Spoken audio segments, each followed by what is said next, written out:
യെശയ്യാ അധ്യായം 29. അയ്യോ അരിയേലേ അരിയേലേ, ദാവീദ് പാളയം ഇറങ്ങിയിരുന്ന നഗരമേ, ആണ്ടോട് ആണ്ട് കൂട്ടുവിൻ, ഉത്സവങ്ങൾ മുറയ്ക്ക് വന്നുകൊണ്ടിരിക്കട്ടെ.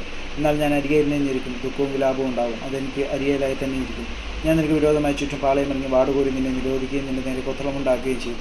അപ്പോൾ നീ താഴെ നിലത്ത് നിന്ന് സംസാരിക്കും, നിന്റെ വാക്ക് പൊടിയിൽ നിന്ന് പതുക്കെ വരും. വെളിച്ചപ്പടൻ്റേതുപോലെ നിന്റെ ഒച്ച നിലത്ത് നിന്ന് വരും, നിന്റെ വാക്ക് പൊടിയിൽ നിന്ന് ഉച്ചലിക്കും. നിന്റെ ശത്രുക്കളുടെ സംഘം നേരിയ പൊടി പോലെയും നിഷ്കണ്ഠകന്മാരുടെ കൂട്ടം പാറിപ്പോകുന്ന പതിൽ പോലെയും ഇരിക്കും. അതൊരു ക്ഷണം മാത്രം കൊണ്ട് പെട്ടെന്ന് സംഭവിക്കും. ഇടിമുഴക്കത്തോടും ഭൂകമ്പത്തോടും മഹാനാദത്തോടും കൂടെ ചുഴലിക്കാറ്റും കൊടുങ്കാറ്റും ദഹിപ്പിക്കുന്ന അഗ്നിജ്വാലയുമായ സൈന്യങ്ങളുടെ യഹോവയെ സന്ദർശിക്കപ്പെടും. അരിയേലിൻ്റെ നേരെ യുദ്ധം ചെയ്യുന്ന സകലജാതികളുടെയും കൂട്ടം അതിനും അതിൻ്റെ കോട്ടയ്ക്കും നേരെ യുദ്ധം ചെയ്ത് അതിനെ വിഷമിപ്പിക്കുന്ന ഏവരും തന്നെ ഒരു സ്വപ്നം പോലെ, ഒരു രാത്രി ദർശനം പോലെയാകും. വിശന്നിരിക്കുന്നവൻ താൻ ഭക്ഷിക്കുന്നുവെന്ന് സ്വപ്നം കണ്ടിട്ട് ഉണരുമ്പോൾ വിശന്നിരിക്കുന്ന പോലെയും, ദാഹിച്ചിരിക്കുന്നവൻ താൻ പാനം ചെയ്യുന്നുവെന്ന് സ്വപ്നം കണ്ടിട്ട് ഉണരുമ്പോൾ ക്ഷീണിച്ചും ദാഹിച്ചും ഇരിക്കുന്ന പോലെയും സിയോൻ പർവ്വതത്തോട് യുദ്ധം ചെയ്യുന്ന സകലജാതികളുടെയും കൂട്ടം ഇരിക്കും. വിസ്മയിച്ച് സ്തംഭിച്ചു പോകുകയും അന്ധത പിടിച്ച് കുരുടരായിത്തീരുകയും അവർ മത്തരായിരിക്കുന്നു, വീഞ്ഞുകൊണ്ടല്ല താനും. അവർ ചാഞ്ചാടി നടക്കുന്നു, മദ്യപാനം കൊണ്ടല്ല താനും. യഹോവ ഗാഢനിദ്ര നിങ്ങളുടെ മേൽ പറന്ന് നിങ്ങളുടെ കണ്ണുകളെ അടച്ചിരിക്കുന്നു. അവൻ പ്രവാചകന്മാർക്കും നിങ്ങളുടെ ദർശകന്മാരായ തലവന്മാർക്കും മൂടുപെട്ടിരിക്കുന്നു. അങ്ങനെ നിങ്ങൾ സകല ദർശനവും മുദ്രയിട്ടിരിക്കുന്ന ഒരു പുസ്തകത്തിലെ വചനങ്ങൾ പോലെ ആയിത്തീർന്നിരിക്കുന്നു.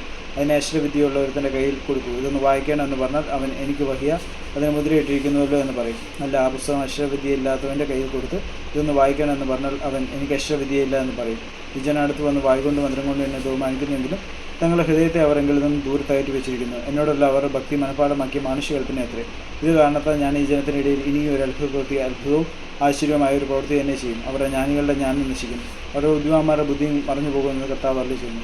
തങ്ങളുടെ ആലോചനയെ യഹോവയ്ക്ക് അഗാധമായി മറച്ചു വെക്കുവാൻ നോക്കിയും തങ്ങളുടെ പ്രവൃത്തികളെ അന്ധകാരത്തിൽ ചെയ്യുകയും ഞങ്ങളെ ആർ കാണുന്നു, ഞങ്ങളെ ആർ അറിയുന്നു എന്ന് പറയുകയും ചെയ്യുന്നവർക്ക് അയ്യോ വർഷം. അയ്യോ, ഇതെന്തൊരു മുറിവ്! കുശവനും കളിമണ്ണും ഒരുപോലെ എന്ന് വിചാരിക്കാമോ? ഉണ്ടായത് ഉണ്ടാക്കിയവനെക്കുറിച്ച് അവൻ എന്നെ ഉണ്ടാക്കിയിട്ടില്ല എന്നും ഉരുവായത് ഉരുവാക്കിയവനെക്കുറിച്ച് അവന് ബുദ്ധിയില്ല എന്നും പറയുമോ? ഇനി അല്പകാലം കൊണ്ട് ലബാനോൻ ഒരു ഉദ്യാനമായി തീരുകയും ഉദ്യാനം വനമായി എണ്ണപ്പെടുകയും ചെയ്യുകയില്ലോ. എന്നാൽ ചെകിടന്മാർ പുസ്തകത്തിലെ വചനങ്ങളെ കേൾക്കുകയും കുരുടന്മാരുടെ കണ്ണുകളിലെ ഇരുളും അന്ധകാരവും നീക്കി കാണുകയും സൗമ്യതയുള്ളവർക്ക് യഹോവയിൽ സന്തോഷം വർദ്ധിക്കുകയും മനുഷ്യരെ സാധുക്കളായവർ ഇസ്രായേലിൻ്റെ പരിശുദ്ധനെ ആനന്ദിക്കുകയും ചെയ്യും. നിഷ്കണ്ഠകൻ നാസിയായും പരിഹാസി ഇല്ലാതെയായും ഇരിക്കുന്നുവല്ലോ. മനുഷ്യരെ വ്യവഹാരത്തിൽ കുറ്റക്കാരാക്കുകയും പട്ടണവാതിക്കൽ ന്യായം വിസ്തരിക്കുന്നവന് കണി വയ്ക്കുകയും നീതിമാനെ നിസ്സാര കാര്യം കൊണ്ട് ബഹിഷ്കരിക്കുകയും ചെയ്യുന്നവരായി നീതികേടിന് ജാഗ്രതയുള്ള ഏവരും ഛേദിക്കപ്പെട്ടു മരിക്കുന്നു. ആകയാൽ അബ്രഹാമിന് വീണ്ടെടുത്ത യഹോവ യാക്കോബ് ഗൃഹത്തെക്കുറിച്ച് ഇപ്രകാരം അരുളിച്ചെയ്യുന്നു. യാക്കോബിന് ലജ്ജിച്ചു പോകുകയില്ല, അവൻ്റെ പുക ഇനി വെള്ളറിപ്പോകുകയുമില്ല. എന്നാൽ അവൻ്റെ മക്കൾ തന്നെ തങ്ങളുടെ മധ്യേ എൻ്റെ കൈകളുടെ പ്രവൃത്തി കാണുമ്പോൾ അവർ എൻ്റെ നാമത്തെ വിശദീകരിക്കും. അതെ, അവർ യാക്കോബിൻ്റെ പരിശുദ്ധനെ വിശദീകരിക്കുകയും ഇസ്രായേലിൻ്റെ ദൈവത്തെ ഭയപ്പെടുകയും ചെയ്യും.